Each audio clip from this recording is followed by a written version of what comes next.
자, 오늘 본문의 말씀은 하나님께서 학개 선지자를 통해 이스라엘 백성들에게 현주소, 그들이 살고 있던 당시의 상황을 자각하고 바로 볼 수 있도록 예를 들어 설명하는 장면입니다. 참 우리에게는 생소하게 느껴질 수 있지만 당시 이 예를 들었던 제사장들과 지도자들은 아하, 아이구야 하는 생각이 들었으리라 생각됩니다.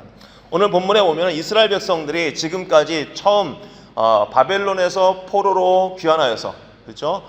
예루살렘에 와서 성전을 재건하려고 했던 그 시점부터 오늘 읽고 있는 본문의 시점까지는 약 14, 15년이 흘렀던 시간이었습니다. 처음에 가지고 있었던 열정이요, 성전을 다시 짓게 되었구나, 놀랍구나, 하나님의 기적이구나, 그 기쁨도 잠시 사마리아 성 사람들의 집요한 방해로 인해서 성전 건축이 멈춰지게 되었습니다. 성전 건축을 멈추고 난 이후부터 그 15년이 가까운 시간 동안 예루살렘으로 돌아왔던 이스라엘 백성들이 했던 것이 무엇이냐는 겁니다. 그들은 일상을 살았던 겁니다. 일상이요. 자, 일상을 살았다는 것이 그냥 평범하게 들릴지 모르겠지만 하나님은 그것에 대해서 오늘 학개 선지자를 통해 지적을 하고 있는 것입니다. 예를 들면 이런 것이었죠. 오늘 본문에 보면 사람이 거룩한 고기를 옷자락에 쌌다고 얘기합니다. 거룩한 고기를 옷자락에 쌌는데 그 옷자락이 떡에나 국에나 포도주에나 기름에나 다른 음식물에 닿으면 그것이 성물이 되겠느냐? 그 고기 덩어리가 거룩하니 쌓은 옷자락이 다른 음식에 닿게 되면 그 음식이 성물, 거룩하게 되겠느냐? 질문한 겁니다. 아니, 고기를 쌌던 그 옷자락이 다른 음식에 닿는다고 해서 어떻게 거룩한 것이 되겠느냐? 우리가 일반적으로 생각할 때도 그거는 맞지 않다 그러죠. 그러니까 제사장들이 아닙니다. 그런 일은 없습니다. 아무리 그 옷자락을 거룩한 고기가 쌓고 있는 걸 옷자락이 있다 할지라도 음식물에 닿는다고 해서 그래서 거룩한 것이 되지 않습니다. 그러면 시체를 만진 사람이 부정하게 되었는데 부정한 그 사람이 그 음식을 만지는 순간 음식은 어떻게 되겠느냐는 거예요. 부정하게 됩니다. 부정하게 되는 거죠. 그건 율법이 정하고 있는 거니까요. 자, 이 무슨 얘기를 하고 있냐면 우리가 알기 쉽게 설명하면 이런 거죠. 거룩한 것은 전염되지 않는다는 겁니다.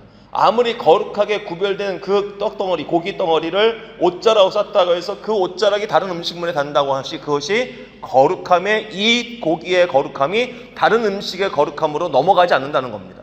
그러나 부정한 건 어떻게 될까요? 부정한 것은 내가 부정하게 되어서 음식을 잡는 그 순간 그 부정함은 다른 음식에 그대로 넘어간다는 겁니다. 오늘날 우리 표현을 얘기한다면 하나님 앞에 거룩한 삶을 사는 것이 다른 사람에게 전염된다? 전염되지 않는다는 거예요. 내가 거룩하게 살다고 해서 나랑 같이 사는 사람이 거룩해지느냐? 그렇지 않다는 겁니다. 그렇죠. 내가 구원받았다고 해서 가만히 있는데 나랑 같이 사는 사람이 구원받느냐? 그러지는 않잖아요. 내가 그 사람을 어루만진다고 그 사람에게 내가 매일 너 거룩해진다 하고 말을 한다 해도 거룩해지지 않는 거죠. 그만큼 거룩함이라는 것은 옆으로 전파되는 것이 아니에요. 거룩함은 그 사람이 하나님과 하나님 사이에서 결정되어지고 내려져야 되는 결단 속에서 이루어지는 거죠. 그러나 부정함은 어떻게 되는 걸까요? 부정함은 전염성이 강하다는 겁니다. 이스라엘 백성들이 지금 그렇게 살았다는 겁니다. 돌아와서 살아가고 있는 이 사람들이요, 그 땅에 살고 있던 사람들과 똑같이 일상을 살고 있는데 하나님께서 그 포로로 살고 있는 동안 이스라엘 백성들을 거룩하게 구별하여 온전히 보존하여서 그 가운데 말씀과 언약 가운데 살던 백성들을 고스란히 예루살렘으로 데리고 돌아왔는데 그 짧은 시간 15년, 길다면 길 수 있는 그 시간 사이에 이들이 지켜냈어야 할 그 하나님의 백성다운 정체성은 사라져버리고 그 땅에 살고 있던 사마리아 사람들과 다를 바 없이 일상을 살고 있었다는 겁니다. 그래서 하나님께서 그들에게 치신 경고하신 내용이 무엇이었다고 하죠? 경제적인 어려움입니다. 그들이 수고해도 수고한 것만큼 먹을 것을 얻지 못했고 그들이 시간을 들이고 공을 들인 것만큼 그들이 풍족함을 누릴 수 없었다는 겁니다. 하나님께서 그렇게 그들에게 돌아오라고 여러 가지 경고의 메시지를 주었음에도 불구하고 그들은 왜 그러지?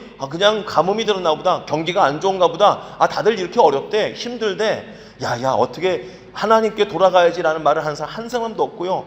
야, 그렇게 유별나게 살 거 없어. 야, 이 성전 봐라. 예전에 그 영화로운 성전 같지 않고 이 초라한데, 야, 내가 신경 안 써도 저 정도 성전은 아무나 다 지을 수 있는 거야 하면서 사람들의 마음이 해이해지기 시작하더라는 겁니다.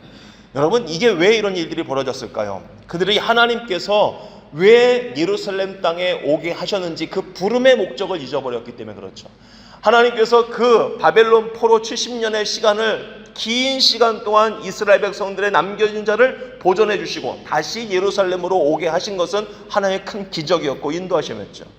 그럼에도 불구하고 그 부름의 목적을 잊어버렸던 백성들이 야 지금은 때가 아닌가 보다, 야 지금은 신경 쓰지 마, 야 유별나게 왜 그걸 살아, 그냥 나 먹고 살아야지, 집부터 짓자, 우리 집부터 짓자, 우리 먹고 살고 자녀들 먹을 거 준비해야지, 농사나 짓자 하고 일상을 살기 시작하더란 말입니다.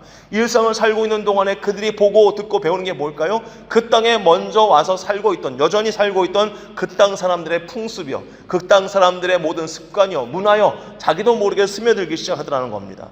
그렇게 해서 그들이 지금 부정한 사람이 음식을 만져서 음식이 부정하게 된 것처럼 그 땅 사람들의 삶의 습관들, 문화들, 그 사람들이 갖고 있던 모든 익숙했던 것들이 그냥 스며들어서 예루살렘에 돌아왔던 이스라엘 백성들의 정체성을 잊어버리고 하나님께서 그들이 그렇게 열심히 수고해도 얻지 못하게 했던 경고를 주셨음에도 불구하고 돌이키지 않았다는 것을 오늘 학개 선지자가 지적을 하고 있는 것입니다. 자, 오늘 우리에게 주시는 이 말씀의 의미가 무엇일까요? 오늘 우리가 살고 있는 동안 기억해야 될 것이 있습니다. 이 땅에 속한 문화요, 가치관이요, 우리 자녀들에게 또 우리들에게도 역시 스며드는 것이요, 마치 당연한 것처럼 스며들기 시작합니다. 다 그렇게 사는데 뭐 주변을 돌아봐, 우리처럼 유별나게 사는 사람이 어디 있어? 그냥 적당하게 편하게 그렇게 사는 거야. 예수님 믿는 거, 교회 가는 거, 신앙생활하는 거, 아이 그건 우리의 삶의 한 일부분이지 라고 하면서 우리에게 그럴듯한 말로 우리로 하여금 타협하도록 유혹하더라는 것입니다. 여러분, 거룩한 삶은요, 우리가 이런 얘기 있잖아요. 나쁜 것은 가르쳐주지 않아도 배운다고요. 근데 거룩한 삶은요, 가르쳐주고 배우고 연습하고 훈련하고 계속해서 지속적으로 깨어있지 않으면 지켜지기 어려운 것이란 말입니다. 그래도 불구하고 우리의 마음이 너무 해이해질 때가 있죠.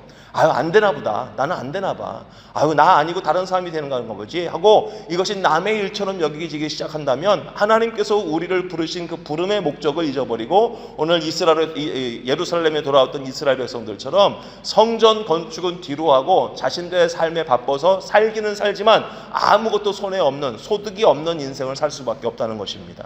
오늘 이 말씀을 통해서 내가 돌이켜보고 회개해야 될 부분이 어디 있는지 잘 생각해야 합니다. 내가 이 살면서 적당하게 타협하고 있던 부분들이 무엇이 있는지.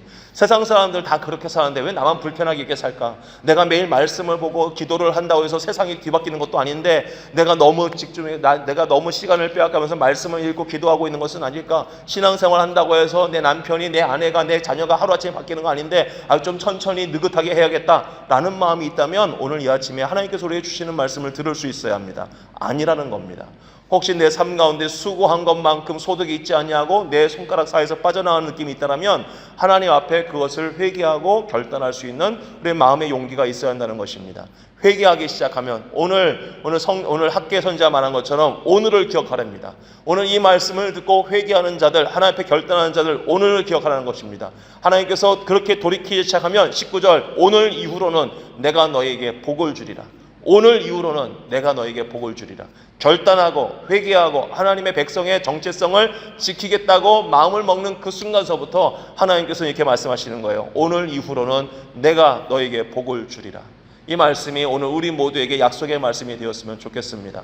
적당하게 타협하려고 하는 우리 모두의 해이해진 마음들을 다시 바로잡고 하나님께서 우리를 부르신 그 부름의 목적이 무엇입니까? 삶을 살아가는 동안 나의 삶의 작은 순종 하나라도 그리스도 예수를 닮아가는 것이 우리의 삶의 사명이고 부르심의 목적 아니겠습니까?